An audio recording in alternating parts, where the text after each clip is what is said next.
I know, a lot of information before getting to the cards themselves. Size-wise, they're very typical, I think, of a Oracle deck. Do I have an Oracle deck to show? No, of course not. Here's a Low Scarabeer tarot card, which are often skinnier, so we have it a little shorter and a little wider. For Pagan Otherworlds, if you have that one, it is actually shorter than Pagan Otherworlds. So it's about a typical tarot height, but a little bit wider. Like here is a pretty standard tarot card size oracle. So you can see it's just a little bit taller and then it's wider. So it's like a large, there's tarot decks that are this size. So it's not a huge oracle card size, like you might say like a Blue Angel or something like that, which is kind of nice if you're going to be setting these cards out and for intention to have them a little bit more compact. Again, a really gorgeous rose gold, which you certainly don't see. It's very pink. I don't see it so rose goldy as kind of quite pink, but very rose gold, I should say. But that matches the top of the box as well, so it's quite gorgeous.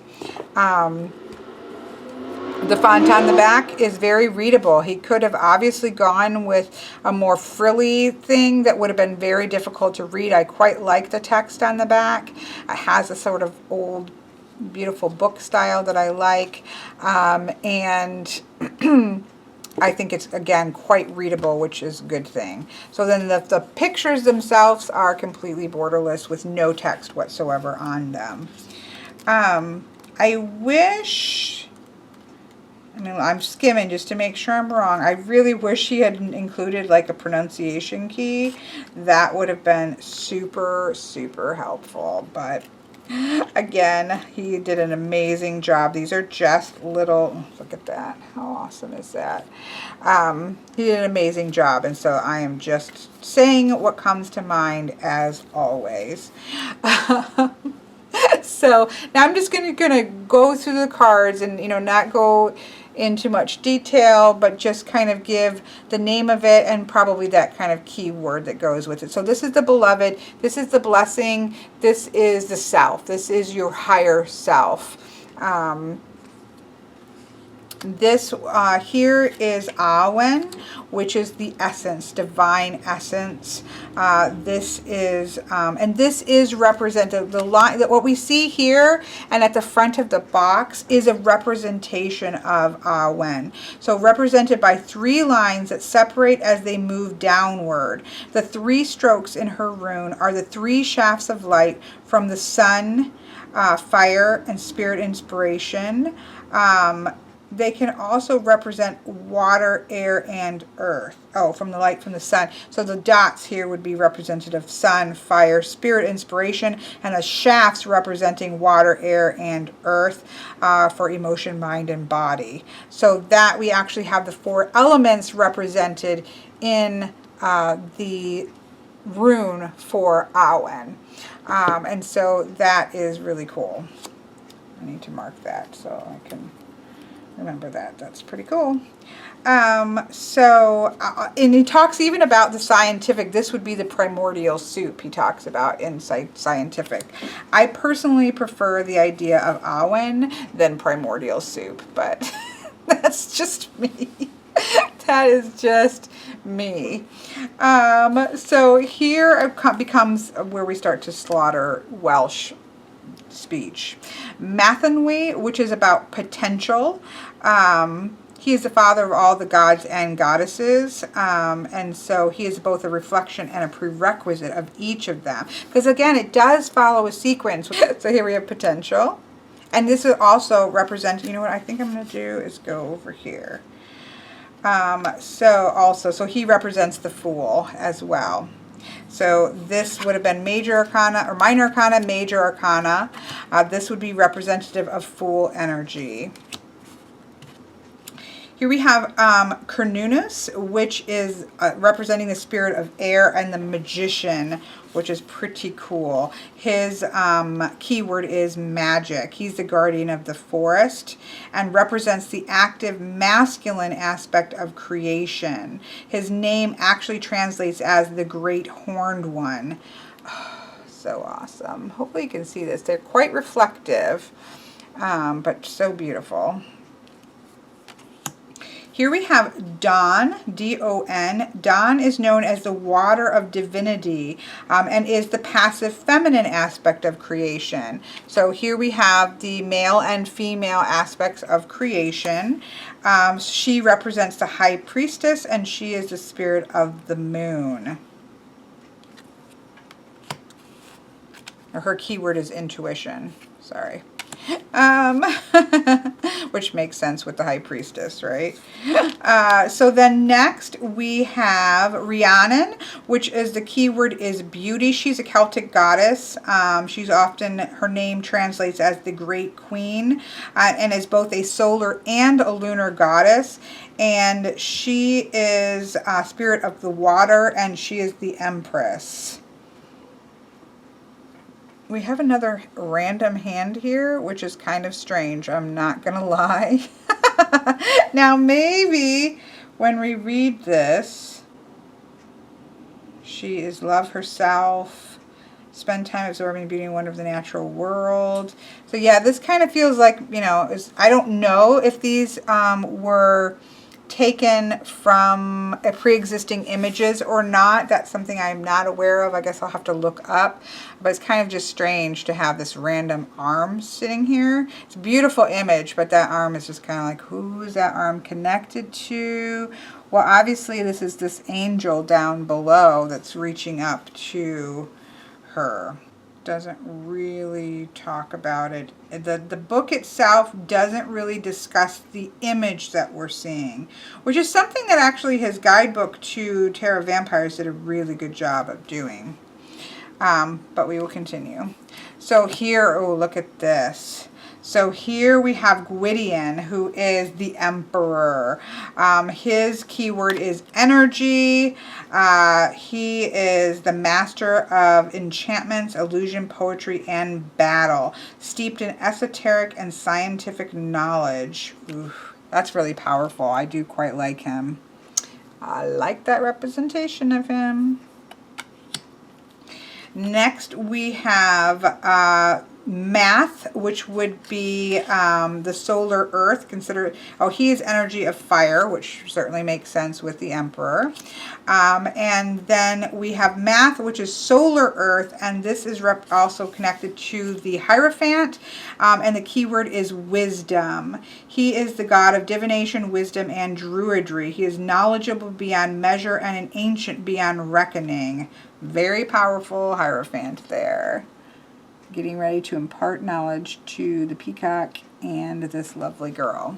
This card would represent the lovers. This is Olwen. And this is the keyword for this is relationship. Olwen is a sun goddess whose name means golden wheel. She represents reconciliation, renewal, love, and creativity.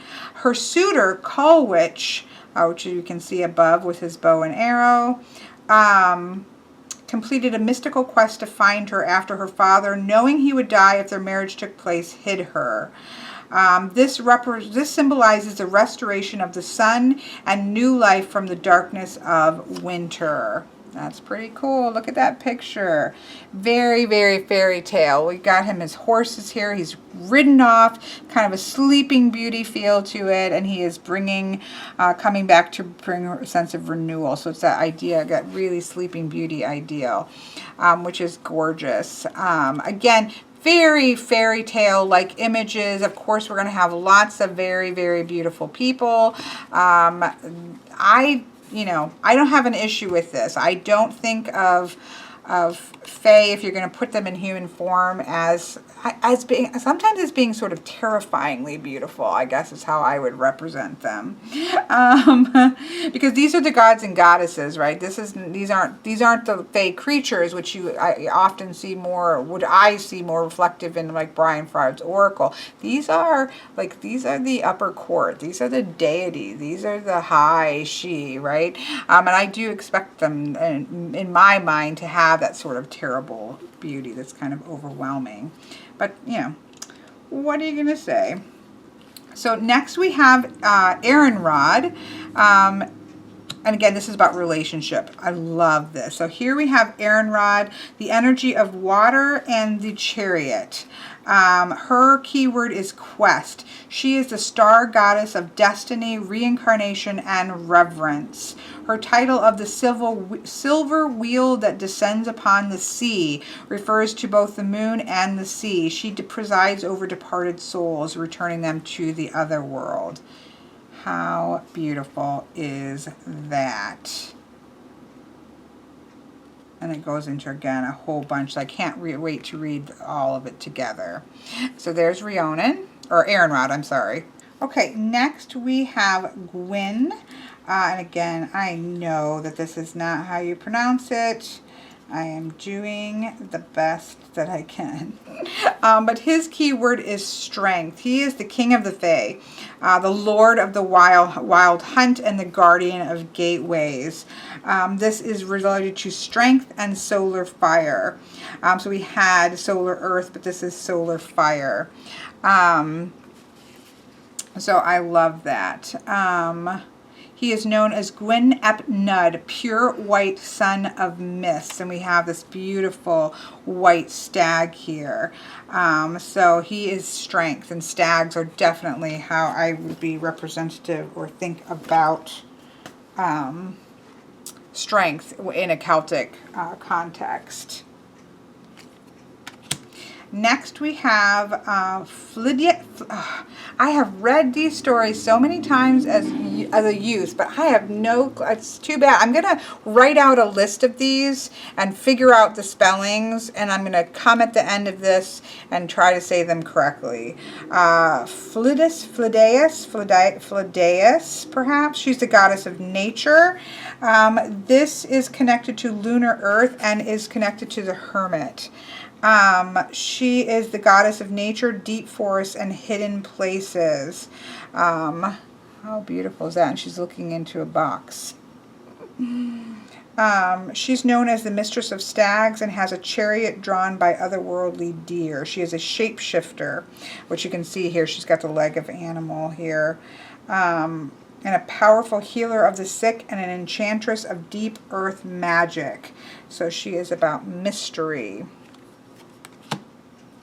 This is an interesting one here, huh? This one, let's make sure I'm right. I feel like I have these, nope. Habondia, which is about fortune. This is to the Wheel of Fortune. She is a witch goddess of fortune, harvest, expansion, and prosperity. Her name means flowing in waves. She is the bringer of good fortune, fruitfulness, and sustenance. I have to say, she looks a little creepy. So if we look at her, I feel like this is like a vampire coming out of the crypt, because I don't really look at this card and think that she is the bringer of fortune, harvest, expansion, prosperity, goodness, light, fruitfulness. I'm not feeling this particular card. I do like the flowing, and it flows into the trees, and we can see mushrooms here. Again, I'm kind of getting the sense that perhaps these were pre-existing artworks used for the deck, but I could be wrong. I just don't see this as being, it's kind of creepy looking. It's cool. I love the image, but I don't necessarily see this about. These festivities include gathering of clans, celebration, home, hearth fires, and ale. I just don't really see that in this image, to be honest. Here we have Abel, which is harmony, and this was one of my, let me go back to here, I've got too many tabs. Abel was to do with my sun card. So here, this is to do with harmony, which makes sense because this is, I'm Libra. She is the energy of air, of course, and she is related to justice. She is a fairy queen that has powerful skills of judgment, karma, and clairvoyance. She has the ability to gain knowledge about an object, person, or location through extrasensory perception. And she possesses an enchanted harp which plays sweet and beautiful music, but when heard by mortals, lulls them to sleep or even death. This indicates her role as the goddess of judgment. So see, this image does feel very specific to her. So maybe this is just a way of, this is a way of seeing that. I just have to work my way through seeing this as abundance here. But this is very specific. We do have the harp here, which is beautiful. So I'm going to have to obviously read even more about her, as this is my sun card. Here we next have the Morgan. Now this is a beautiful depiction. I see the Morgan as can be a little more terrifying looking than that. Of course, she has many faces, right? But this is the goddess of fate, prophecy, initiation, death, and regeneration. She has many aspects. She rains black storms of fire and blood over battlefields. Her shrieks of menace terrorize. I love can we just talk about the death card in Tarot of the Hidden Realms? Oh. To the Celts, blood on the battlefield fertilized and replenished the earth. She is very strongly identified to the land. She is not death herself, but the keeper of death and source of life through regeneration. So yeah, gorgeous. Do we have a crow or a raven here? Her hair looks very raveny, but yeah, in her hand here. So she is associated with the Hanged Man, which is interesting, right? Not with death. She is conception of spirit. Look at that's beautiful. Here we have Dylan. Dylan is a sea god whose divine powers relate to transformation and rebirth. The meaning of his name translates as the waves or tide that returns. Along with his brother Lugh, he is one of the twin sons of Gwydion and Aaronrod. Dylan and Lugh represent the twin powers of darkness and light. Lugh is in the Llewellyn Tarot as the sun.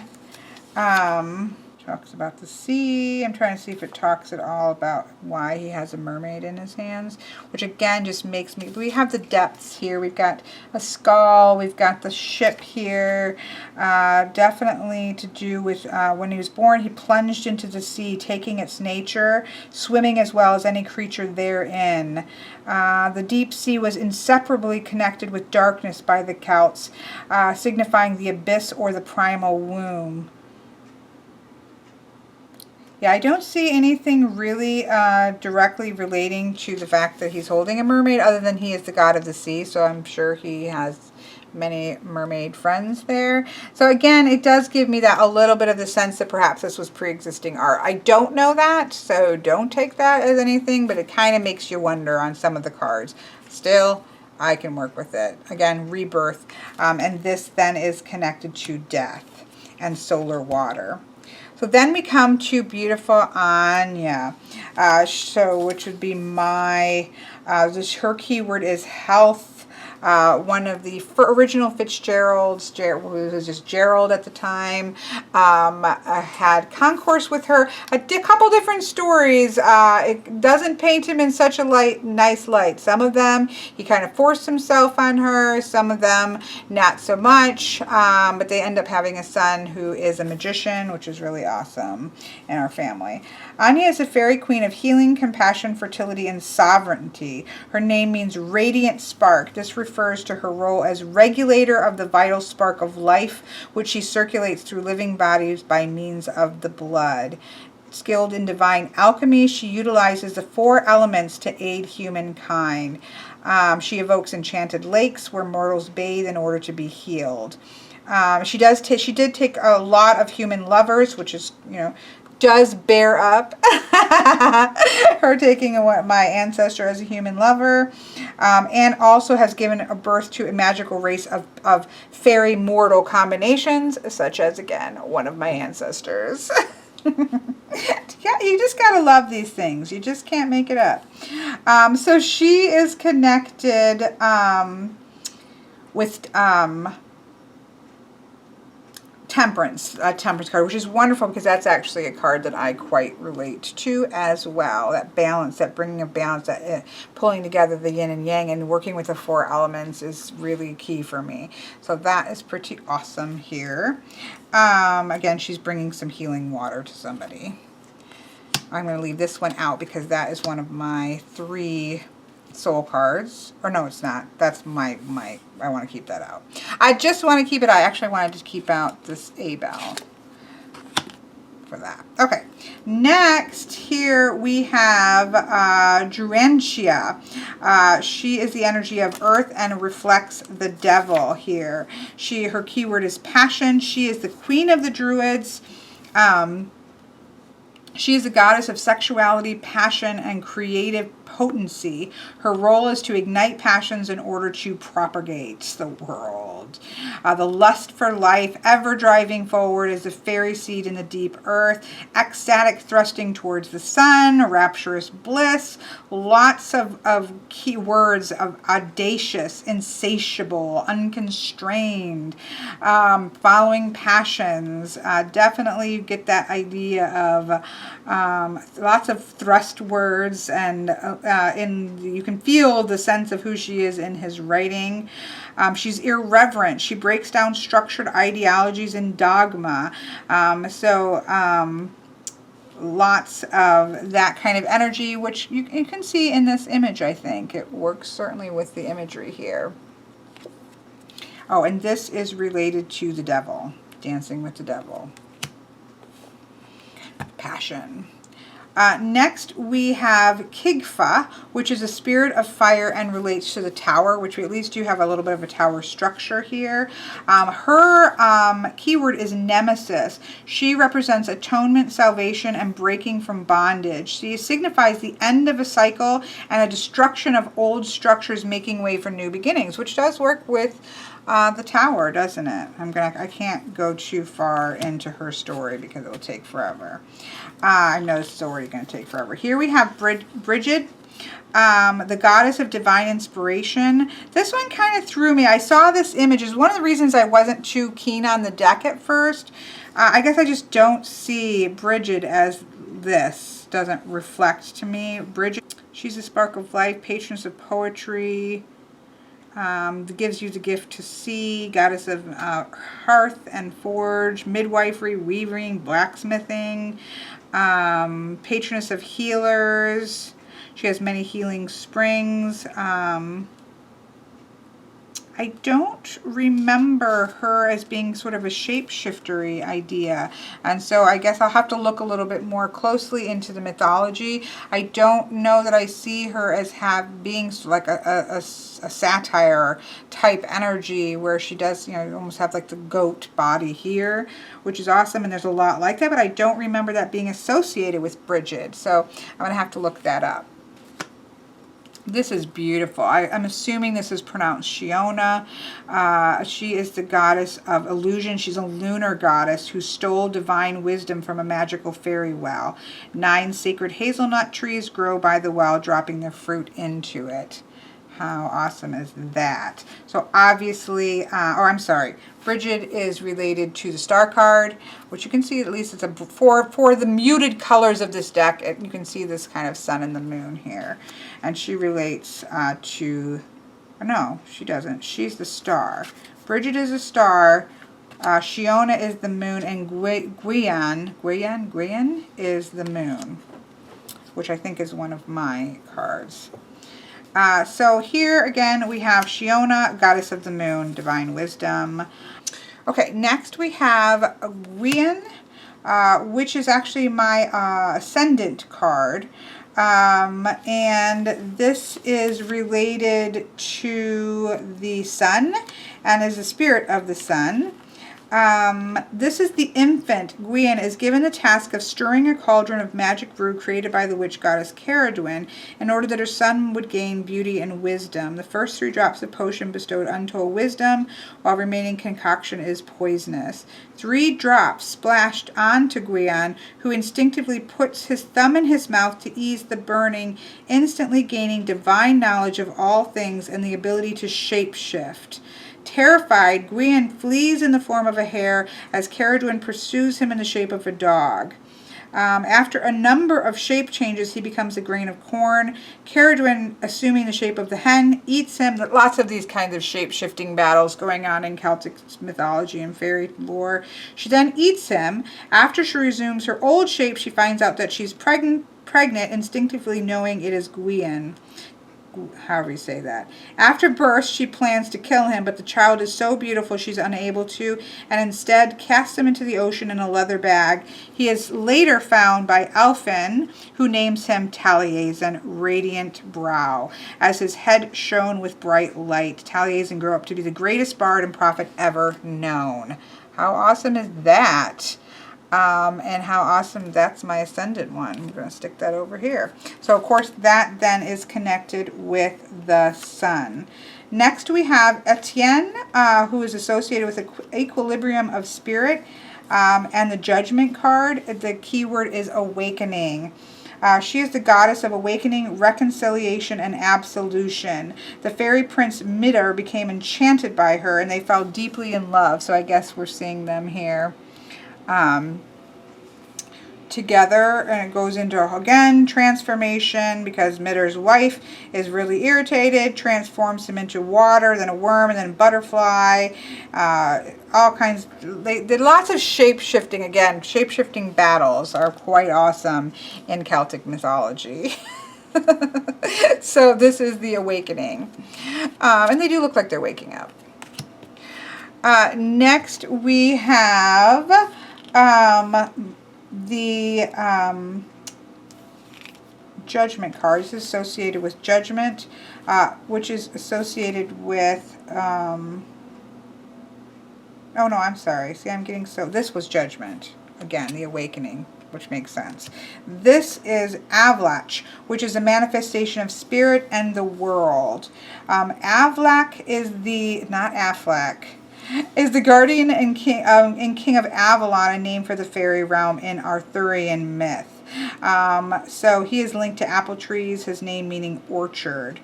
And so here we have that sort of Eden-esque kind of picture here, this idea of kind of coming to Avalon, going to the Fae Otherworld, going to the Summerlands. And so we have that beautiful depiction there, and this would be representative of the World card. So that would be the major arcana covered in the major fairy enchantments. And so then we bring ourselves to the essence of fire here with Meb. She is the goddess of creativity. She can assume human form and dwell among the mortals as a warrior queen, the goddess of war, fire, lust, and rapture. The key word for this is creativity. So she is for fire. I'm just kind of leaving a couple things out that I want to look at. Next, we have the next 1, 2, 3 cards follow fire. The sets of 3 numbers of fire. And so we have here Taltu, the goddess of cultivation, endeavor, and achievement. This is about progress. Here we have Lu, which is the archetypal sun god. Now, this is strange to me, because why do we have him in the moon? Although he is lighting up the sky, I suppose, right here. He is a solar warrior who represents the life-giving properties of the sun. His wings are the prism that separates white light into spectrums of color. He is a great archer. I really think this card should have had a sun, but he does talk about forcing of light into darkness. So we have night, and he's bringing about the light. So I can get there, but I really would have thought that Lu would have had sort of a bright sun there. What you gonna do? What you gonna do? Next we have Murden, which is again one of mine. This is is this Murden? Yeah. A picture, I'm just trying to see. Sometimes the pictures I'm not so sure about. This would be associated with Merlin. So how awesome is that? That my moon card is, let me make sure, yep. My moon card is Murden, which stands for power. He dwelt as a wild man. We understand all this. I'm just trying to see. He was beguiled by the Faerie Enchantments, which maybe this is who, but that doesn't look like he's being beguiled. That's probably Arthur, but he looks pretty rough. This card represents great creative energy and magical power. Yeah, not so sure about some of the images. I mean, they're beautiful, and I'm not, you know, they're certainly ones that you can work with. You could talk about this as him kind of taking on teaching of young Arthur here. You can, there's different ways in which I think you could read this, although I think this is a female. But, you know, you can read this in different ways.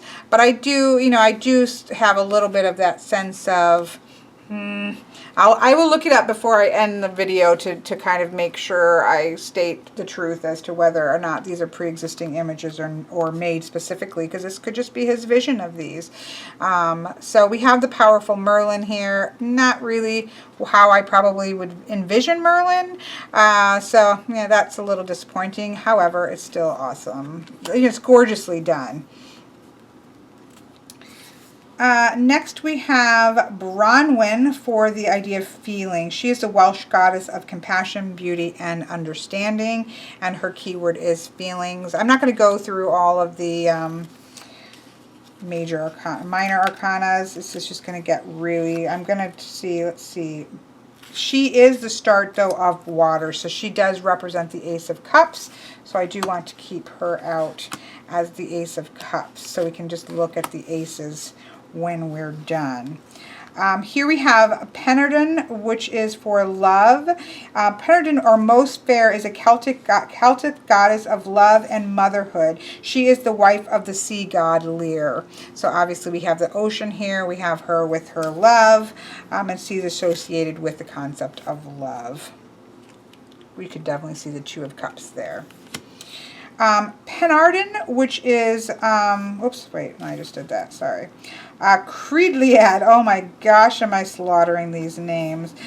Here, I'll show it to you, and you can say how you pronounce that. I'm going to write these all out, and I'm going to write them out, how to say them, and start working on them. It's one of my goals. Here we have the Flower Maiden, who represents joy and freedom of childhood, purity, wishes fulfilled, and generosity. Which she does look very sweet and very young. I quite like that. Next we have, looks definitely like still in the water, in the realm of water. We have Fand, which stands for bliss. She is the fairy queen. Fand is a sea goddess associated with sensual pleasure, happiness, peace, and honor. We definitely looks like a sea goddess. I love the swan here. She can transform into sea animals and birds. In her sea form, she flies with a flock of enchanted birds, each pair joined together by a silver chain. So I do love the swan in the background. That's gorgeous. Ooh, that's a beautiful. See, I feel like Lou should have been this color. Like the card for Lou, for the sun, should have been this beautiful. I mean, that's a stunning color there. In a muted deck, like that would really pop as sun. So she is the Ace of Swords, however, which I love with the owl on her head. So I'm getting all mixed up here. She is the May Queen, also known as the Ninefold Goddess of the Western Isles of Paradise. That's a big mouthful. And I've told her story before. She was made out of flowers. And so there's a whole story I talked about in a couple videos. But she is the essence of air. And then we have some more. The next three would be associated with the minors of air. We have Bran, who is the king of the island of Mighty. He is a giant sun god. He is kind of the father energy as well. But this would be, you know, very beautiful depiction of Bran. I quite like that, actually. But his is about his keyword is clarity. Next, we have Ellen, again, talked about her. She is the path of the ways. I do like the snake, because you think of that winding ways, because she is the Ellen of the ways, is a sentinel of sacred paths and streams, and she is a guardian of like ley lines, and follows the migratory trail of animals. Her name means doe, so I'm not sure why there is a snake here, although I know it talks about it in another section. He talks about the snake, so I'm going to have to find that because I don't think he mentions it here, but in one of these other sections when he was talking about the cards, here we go. The illustration for Ellen, for example, includes a rose-colored serpent, the serpent being a symbol of transformation and the continual renewal of life. It also represents a spiral path, which is what I thought too, and is the color of pink quartz because Ellen's foundation is in love.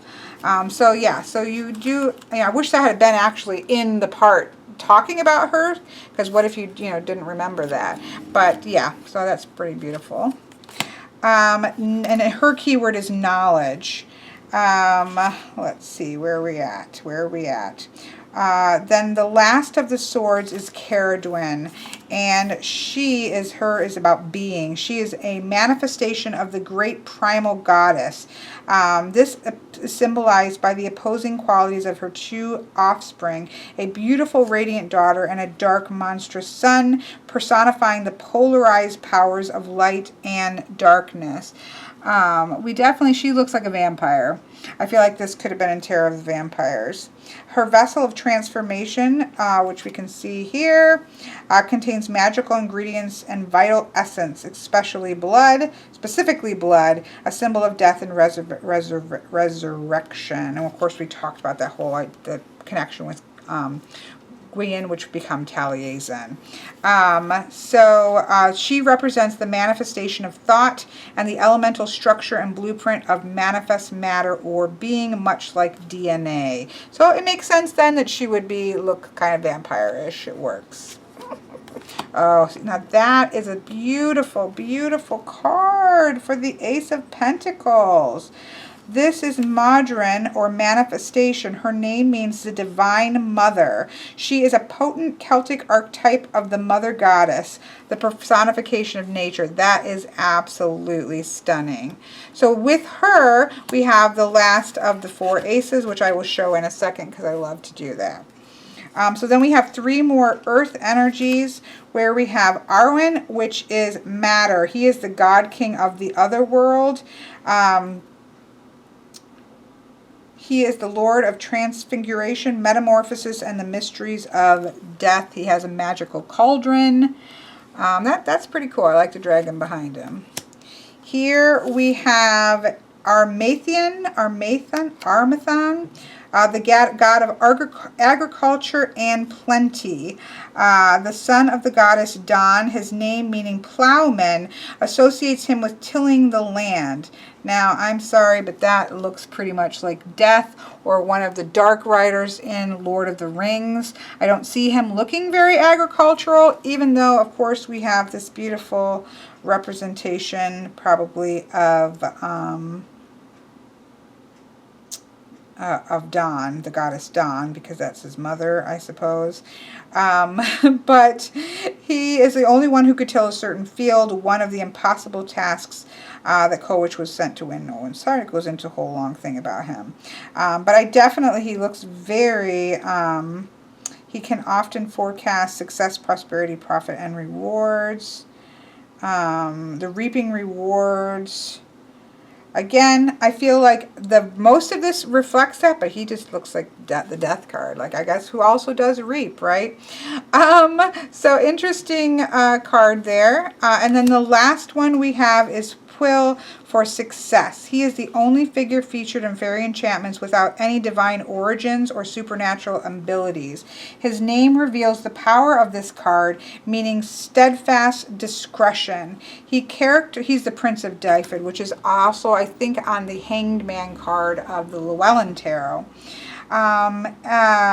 He is the fulfillment of an enchantment. His characterizes the established success of an endeavor. In terms of magic, he is the fulfillment of an enchantment. As a result of Pwll's successful ruling of Anwen for a year and his discretion by sleeping chastely with Arwen's wife for that time, he earned the title Head of Anwen.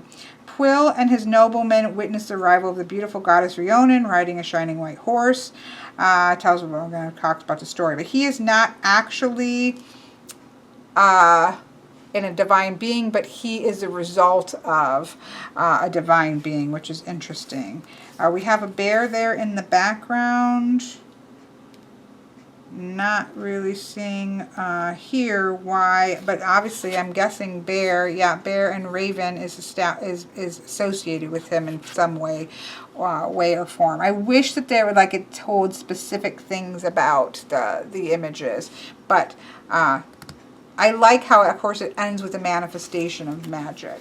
So that is all of the cards. The 4 aces, let me scroll out a little ways. I kept these out because I do like how those look. So here we have the 4 aces. Would be representative the ace of fire, ace of water, ace of air with the wings and the owl, and the ace of pentacles, which I think is stunning. I think those are really, really beautiful to represent the elements. Although I shouldn't have taken things out because now I'm going to have to try to put them back in order if I want to number things. But I'm going to shuffle these anyway, so I guess it doesn't matter.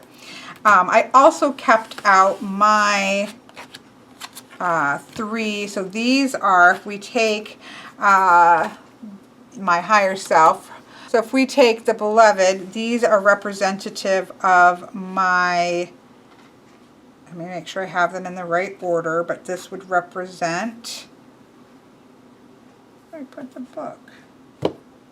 I don't know how, I haven't stood up, so how could I not have the book right by me? Did I randomly stick it in the box? No. How did I oh, here it is. I'm like, how can I misplace the book? So yes, this is Abel, which represents Harmony, which is my sun card, myself. My inner self of power with Merlin, pretty awesome. Not my favorite card, but and my ascendant card, which is how people see me, as vitality with Gwen, who is again grows up to become Taliesin, so that's pretty awesome. So I would certainly take those, although of course this is a deck of deities and awesomeness, so really none of the cards that you would have for your main cards, your birth cards, should all be pretty awesome, which is pretty cool because we are all pretty awesome, right? So there we have. So this would be represent myself as my higher self, and these kind of cards break down what does that mean, what are those integral parts of myself and how those might work together. So obviously that's something I would want to really work with. And then of course I left Anya off because, you know, she's the fairy queen in my family tree. So I did want to check really quick. I did look up just to see, because I just never thought of Bridget like this. And so I did look up, she is associated with cows in the cult of ewes, which I suppose that could be like a sheep foot. I'm not entirely sure about that. Yeah, I'm not sure. I also looked on the Kickstarter site, which I'll put a link to below, which talks a lot about the deck. So I couldn't see anything really definitive about whether this was pre-existing art that was used for the deck. There are places in which I kind of feel that, and there's nothing wrong with that. And it certainly works better, I think, in an oracle deck than it does in a tarot deck. So it's not a complaint, it's an observation. Just there are a couple of the cards where I'm kind of, most of them I can get to. Lou, I feel like looks way too, just the moon is big there. So I just see moon, like I don't see sun. I guess because I'm so associated with him with Llewellyn sun card, I really expected this to have sort of really bright energy, you know, like that, because it's Lou. But he is bringing light to the darkness, so I can get there. And again, I think because, you know, let's face it, this is something that I have loved. This, Celtic mythology and fairy tale and folk tale, Celtic folk tales and such, is something that I have loved for so long, that my whole life, that I certainly have some very strong feelings about and visions of certain things. And so there's no way somebody else's vision of that is going to, work with mine. So I'm able to accept that aspect. Let's try to give these a shuffle. We all know I should not do this, but I just want to try it once. Actually, that's not too bad of a rifle shuffle. I'm a rifle shuffler. I don't need to as much with oracle cards. I probably won't do this a lot because I obviously don't want to completely mess up the gilding. Although, like I said, I rifled shuffle the heck out of the Fountain Tarot and it still looks amazing. So I'm not sure how well this would stand up to that amount of work. But when I want to get a good mix, but I also probably would always pull these in a very specific way, which I will show you in a second. Obviously, you're going to see what they are no matter which side you put it on. That does not bother me because of the way that I do split a deck. It's not like I can see it to choose it, so it doesn't really matter. So I just, in terms of oracle, and oftentimes in tarot, if I'm doing 3 cards, this is how I generally will do it. And it just depends on how I feel. Sometimes I will split and just take the next 3 cards, and sometimes I won't. So I would just split.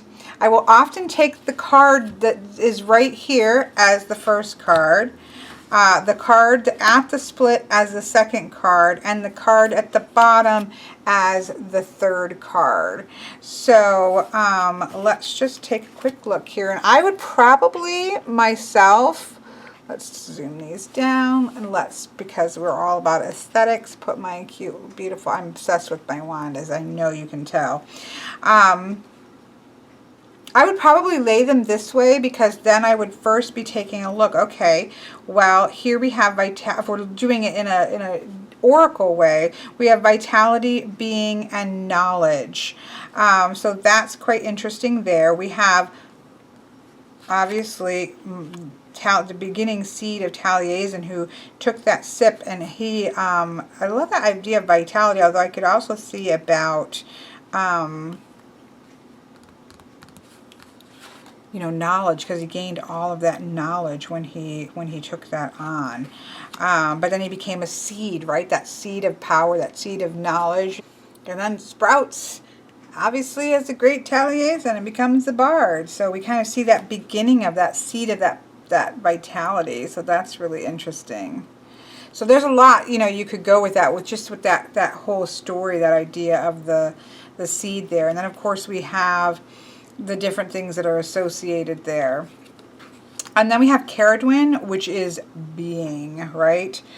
Conceal elemental being, if you read it that way. But this is just about being, and of course she is, as we talked about, that life force, that goddess. Which is interesting is that we have the two of them together, because she's tried so hard, to their stories are intertwined, and she tried so hard to get rid of him, but then she couldn't end up killing him or anything, and so she kind of tossed him off, and he wouldn't exist if it wasn't for her in his form as Taliesin. It was because of this whole story. So you could really, in terms of reading it, you could see how those stories were intertwined with each other, and that would be interesting there. And then that's kind of cool though, right? Because she's the goddess of the ways and the keeper of the paths, right? And so that idea of his winding story really was so intertwined with her, but it was just this, all of a sudden you couldn't tell at the beginning of the story, when all he was supposed to be doing was stirring a pot, right? He was just a child, Fae child, who's, got set to task of, please go stir that cauldron for 1,000,000 years or something, right? But because of the series of events that you can't see these twisting ways, he became, one of the greatest bards in Celtic history and mythology, and his poetry and his writings are that's interesting. These 3 cards together, you can kind of see, kind of weave this story, and an overarching message would be, you don't always least know if this is that spark of vitality, this very beginning of things, right? And we have things that seem to be obstacles, right? That seem to be difficult situations. She can, you know, gods, Celtic gods and goddesses, just like Norse gods and goddesses, just like most pantheons. Even if you go into the Christianity story, when you look in the Old Testament, there's lots of go slay that entire city, like go take them all down, every woman, man, woman, and child. Like they're gods and goddesses are often in mythologies are very you know, you've got to take the crazy bad with the crazy good sometimes. And so, but what we think we can see her, and even visually we can see the beginning of things, and there's some, this child had some obstacles with Caradwyn, right? But we didn't know the path. And if we could really follow the path and listen to the dreams, listen to our where it is that we're trying to get to, in the end, he ended up where he needed to be and where he should be, right? Despite the obstacles. So even with the stories themselves, you can then take and sort of get this bigger message out of these cards. So that is pretty cool. I'm not going to lie. That's pretty cool. So, of course, I'm a huge fan of fairy tale and Celtic mythology. So I'm really excited to be working with these. I need to make my list so I can pronounce them correctly. Oh, and I did want to point out, this is not something that is that Ian Daniels made up in terms of this rune. Like, that's an actual rune. I know you see it in a lot of druid things as well. That still makes me sad, but what are you going to do? So this is just a beautifully done. My only, criticism is I wish the cards were numbered and or in alphabetical order in the book. Although, again, I understand the reason for the way that they're ordered is important, because it follows the major arcana. It follows sort of this from the seed of energy and being to the manifestation of magic at the very end into the earthly regular realm. So I get why it's that way. I just then wish that it was numbered, because I say that for any deck like this. Certainly not the only deck this way. It's just, that would be the one thing. And the other thing is that there's a couple things that I do feel like maybe the images doesn't quite fit what I would personally see. But again, that's not a judgment on Ian Daniels, because this is his vision of it, but I can certainly, all of them are ones that I can get there. This was part of a bigger picture. If you go on to Kickstarter, you can see a larger image. So some of these are slices of bigger images. And so that could be too wide, but some of they're just stunning. Most of them I think fit really beautifully, and even the ones that I'm like, I can work my way there, and that's okay. So I'm really glad I picked it up. I think that it is just, the attention to detail is gorgeous. I think that, as I expected, the book is really thorough for a quite small. The only, again, criticism is I would love to have had an even bigger book. And maybe he'll eventually put one out. He obviously had to do a ton of work and research to do this, so perhaps he will have a bigger book on Faerie Enchantments in a bigger form, because I feel like he probably had a lot more to say, and there's just a lot that is crammed into this little book that's fantastic. So I hope that you've enjoyed this, and again, links in the description box of the Kickstarter. I don't know, I think that has a way, because I bought it after the Kickstarter was done. It hadn't been fulfilled or anything, but I bought it after. I think the official Kickstarter was done. I could be wrong. I can't remember. But so there may be a way to purchase it from off of there. So any of those types of links I'll put in the description box below.